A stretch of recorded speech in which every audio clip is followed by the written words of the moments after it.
Okay, so I'm going to go ahead and tackle Jaime and Cersei Lannister. What's funny is when I was looking in my book of ESTPs, when it looks at fictional characters, when you look at typology.com and it talks about fictional characters, actually this Jaime Lannister, which I'm going to go again with the unpopular opinion and say no, because I want to say that that's Cersei Lannister. She is the ESTP, whereas Jaime is, where'd that go? Jaime Lannister is an ENFP. What's the number one thing we know about Jaime Lannister? His loyalty to Cersei. So the biggest thing when you're looking at the cognitive functions of Jaime Lannister is you're looking for that loyalty. You're looking for the most loyal personality. You're looking for that loyalty. So you have the ENFP right there on the cognitive will up here. And then I thought about the fact of I talked in my last video about dualities. Now, dualities, once they get together, they stay together forever, no matter what, even though their personalities clash. And they want two different things. Dualities can go either way when they meet. They could hate each other forever, or they can make the most powerful couple. So I thought, okay, what is the duality to the ENFP? So the ENFP covers this portion of the will and this portion. So I had to find the personality type that covered this portion of the will and this portion of the will. And that's how I stumbled across the ESTP, which made me look at my ESTP book and find that I had wrote down Jaime Lannister. So I crossed out his name and wrote Cersei in place and put Jaime Lannister in my ENFP book. Here we go. So the thing about the ENFP type. So first of all, when I was looking at Jaime Lannister, he is not anything like Tyrion. He is not the J type, okay? He is not focused on that future. He is focused on the now. He doesn't think about future consequences. We've seen that from the beginning, from pushing Bran out the window, from saving Bran and getting his hand cut off, from everything he does, that he's in the moment, that attacking Daenerys without even thinking about the dragon or the consequences. I mean, Bronn saw it, and Bronn and Tyrion and everybody saw his stupid mistake. But he's always an in-the-moment character, very in-the-moment character. And when somebody like Jaime Lannister goes through such a big character arc, it's also hard to personality type because you're seeing this arc changing. But you got to see the cognitive functions of how they change in this arc. And that's how you personality type. I really don't pay too much attention to the actual 4 letters because I break down the code using the cognitive functions. The cognitive functions are the key to personality type. Once you study the cognitive functions, get to know the cognitive functions, there are 16 different types. And like I talked in the last video about your shadow functions being your 4 weakest. So let me kind of show you what I'm talking about when I talk about that. So when I talk about,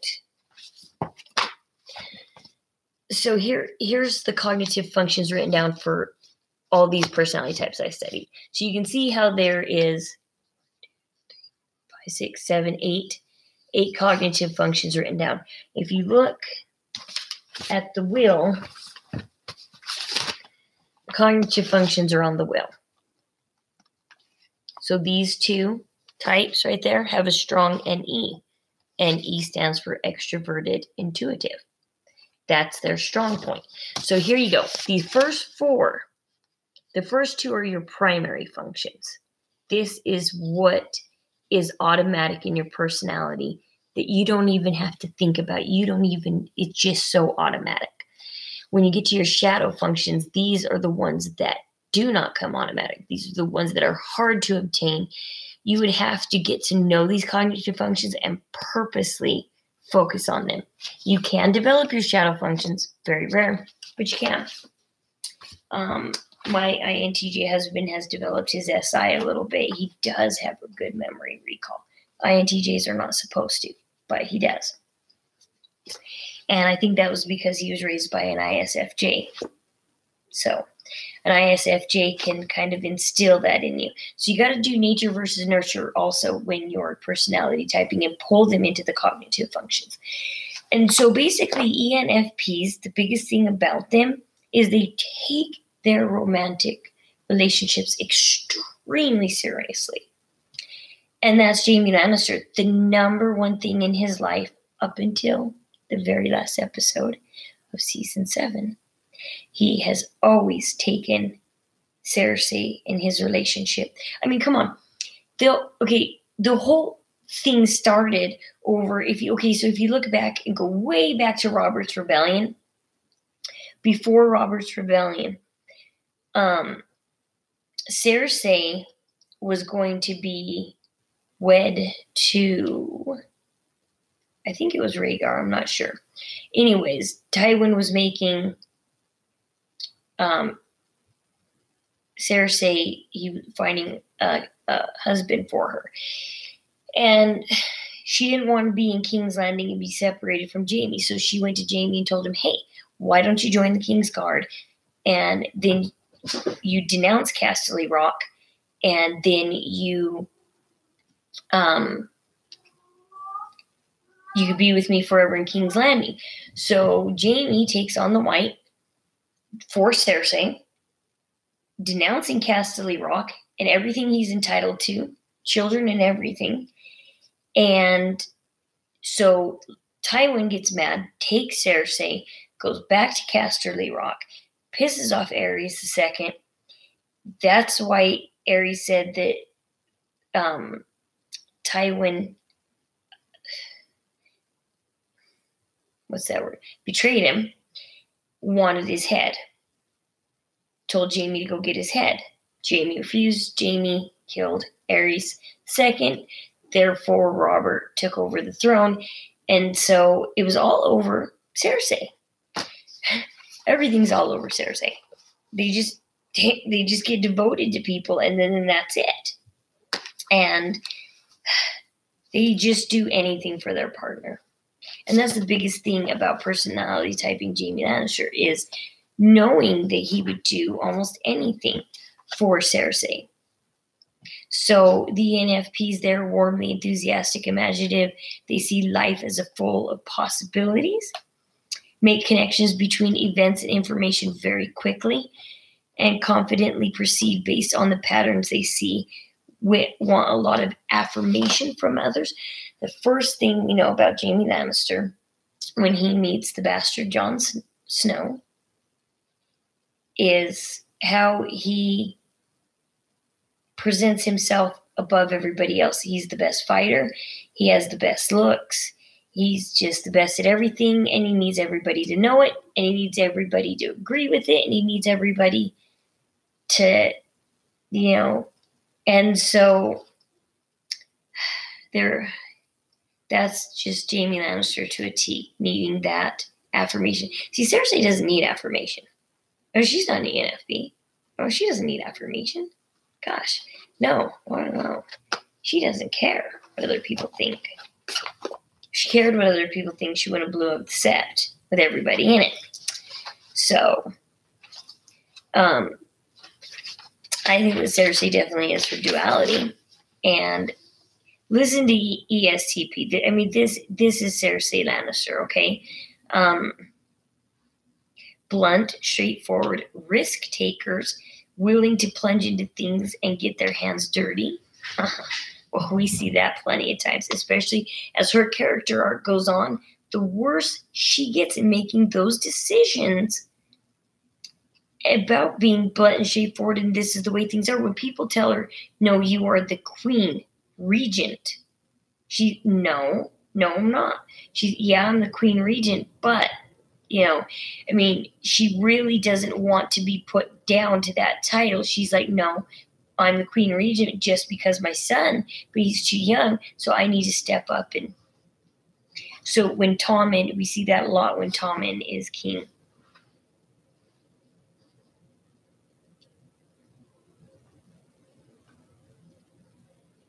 They can pick up on little cues that most people miss, such as facial expressions and stance.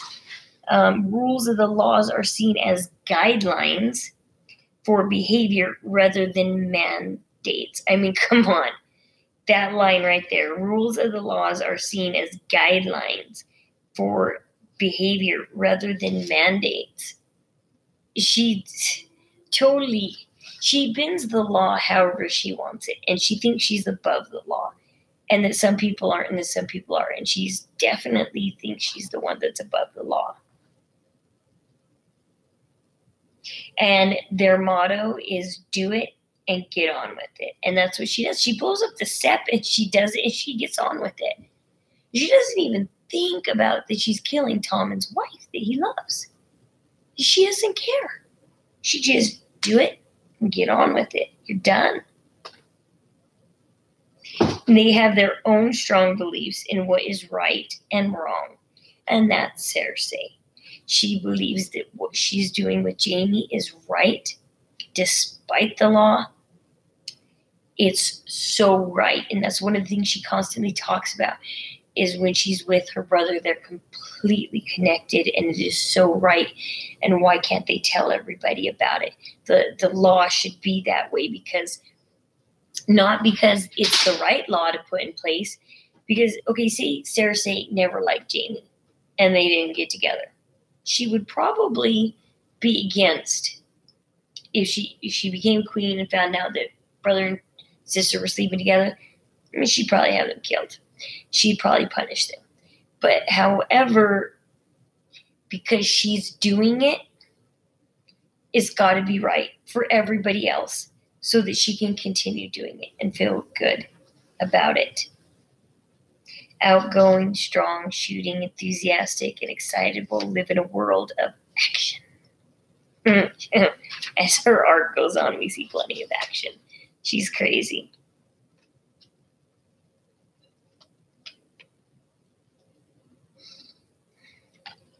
So yeah, I think an admission of weakness feels like failure. Cersei is never going to admit to any weaknesses. It's failure.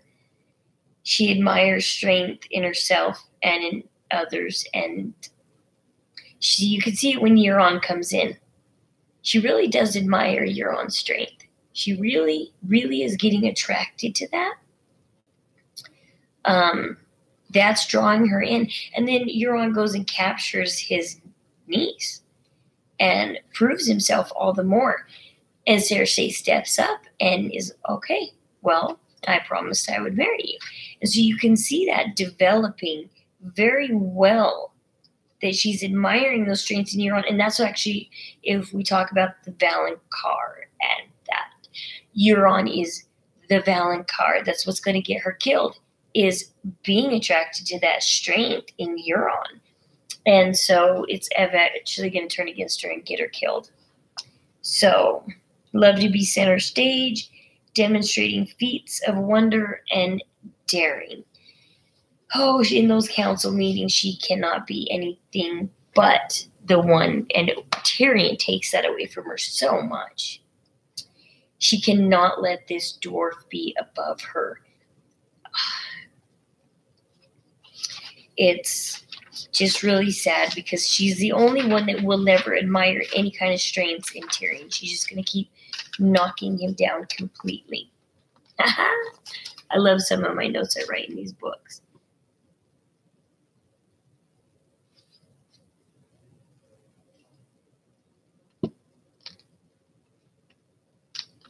I wrote down, when they are not annoying the shit out of you, watch. They are experts and they are creeping inside your head and attempting to enslave your mind.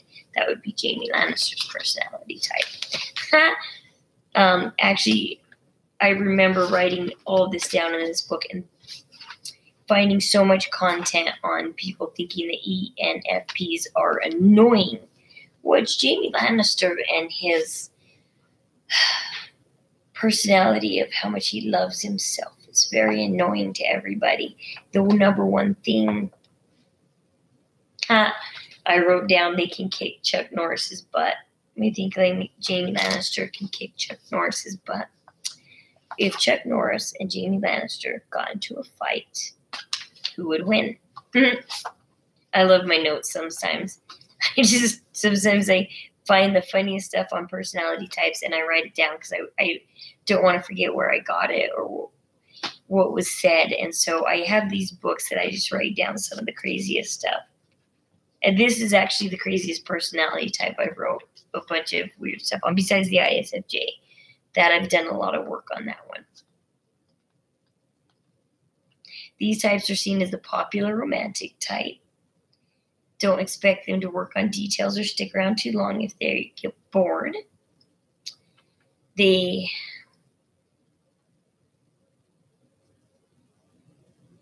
won't like people who seem cold or emotionless or people who place facts before impacts. See, I think that's why he leaves Cersei in the end, is he sees how cold and emotional she's become because that's where her character arc went. And when it got to that point, he had to back down.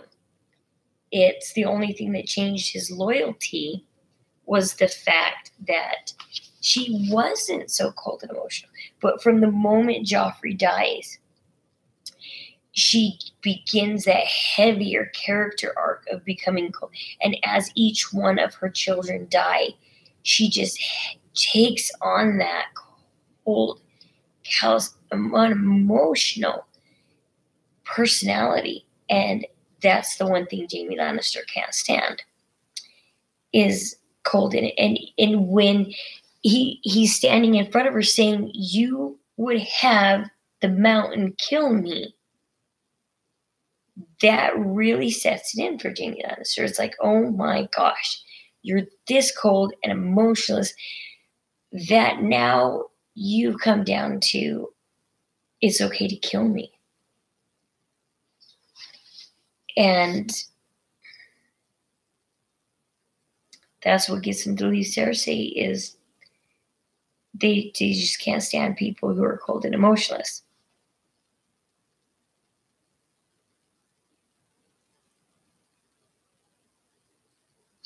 They can become paranoid and think everyone's out to get them. They can be extremely harsh and witting or become rigidly nonconformist. The most manipulative and most emotionally intelligent. They can hint what people feel, and they use that. I think Jaime Lannister, I think that's one reason why he confronts Jon Snow, is because he senses that and he knows that he's way above Jon Snow. And he knows that he can get at him. And so, being the rude ENFP that he is, he's going to go make sure that he's admired by this Jon Snow, put him down to his level, and just totally upset him.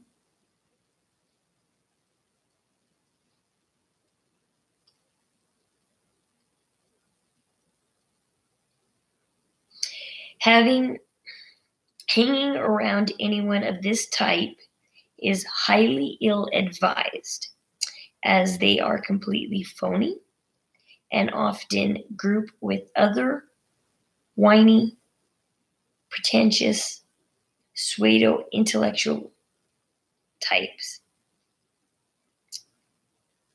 So you can see that. So in season 1, Jaime is putting on, he's not Jaime. He's not Jaime until he gets in that water with Brienne. And when you read the book's more interesting because you find out about why he killed King Aerys through a dream he has when he falls asleep on a weirwood tree. as far as I can tell, I haven't gotten to that part of the book because, hey, it's, like I said, third of the way through book 3. I want to get through it. His hand has just been cut off, and I haven't got to the next chapter. So the last time I saw Jaime in the book, his hand got chopped off. We ended the chapter with him screaming. So his hand is now chopped off. But he gets in that water with Brienne, and he finally becomes Jaime, the real Jaime. And they talk about him being Lightbringer because he's tempered in water, and this is where he breaks the first time. He breaks down for the very first time and becomes the real Jaime. And from this point on, he's so down and distraught that he quits being that phony type, and he quits. He kind of picks that up a little bit back after he gets his golden hand and he's attacking Daenerys stuff. He's kind of balancing, trying to get back to that phony Jaime Lannister, but his hand is cut off now, and he's shown the real Jaime Lannister, and he's trying to get back to that phony type, but he can't. That's one of the things that help him leave Cersei, is once he sheds that, you can be a personality type and actually shed some of your bad traits. And that doesn't change your personality type. That doesn't change who you are. It just means that you overcame that shadow function in one way or another. And Jaime does this. Jaime goes through this major character arc of redemption, of redeeming himself. That doesn't change his personality. That just means that he's not going to be as pompous and show it off as much as he has in the past. And that's where we've gotten with Jaime, is he's learning to calm that part of his personality down, and that the real Jaime is actually okay and needed. Where the phony Jaime was very, very popular. Very, very popular. This beautiful Prince Charming kind of knight that, can save the day. He's one of the strongest swordsmen in Westeros, and he could take down anybody, even Ned Stark. He managed to take down a whole group of people, including Ned Stark. So yeah, you can see all of this going down in his character arc. So once again, I'm going with the non-popular opinion, because I really honestly think that Cersei is the ESTP and not Jaime, and Jaime's the ENFP, and I can really see that is going down that road, and that's the way it's going. And their dualities. Interesting. These two are dualities. But yeah, ENFP covers this portion. And the ESTP. Yeah, cover. They're the dualities because it does cover that portion of the will.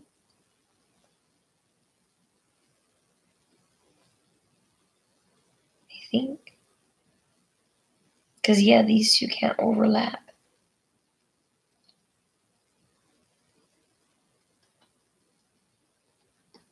Okay, it makes sense. Okay. I don't know. But I think that can't get type logic to change it. But my probably unpopular opinion is that, and tell me what you think about Jaime actually being the ESTP or the ENFP instead of the ESTP, and Cersei actually being the ESTP. What do you think of my analysis and how I break it down about between the shows and the books? I love the books so much. I just wish I could have time to read them more, because you do get that in depth. Like Jorah Mormont, he's very, very different in the books, and he's very, very more bold sexually with Daenerys, and Daenerys actually dreams about him a little bit in the kiss he gave, and she's bothered by it, and it's great. because in the show, Jorah, he loves Daenerys, but he hasn't actually made a move on her. And in the books, he's totally makes all the moves on her all the time. And so I love the books because Jaime in the books, you're in his head in his POV chapter, which is so great because that is the real Jaime. You can see the difference between what's in his head and how he acts. And he doesn't. I love it when Brianna's questioning him about being the Kingslayer. And he's not wanting to tell her, and he's putting up this bold, phony front. And then he goes to bed that night against a werewood and dreams of the night he kills Aerys II. And he doesn't actually go in the water and tell Brienne about it. He actually just dreams about it, and that's how we find out about that portion of Robert's Rebellion, how the king died. But Brienne doesn't know because he's not going to tell her. He puts up this phony front of the Kingslayer front that he slayed this mad king, and he knows he was right, and I'm not going to tell you, and I don't need to tell you. So it's very interesting to be in his head because, like I said, you can see that character arc coming, and they did very well in the show building his character arc off of reading the books and knowing what was in his head. All right, so tell me what you think. Thanks, and goodbye.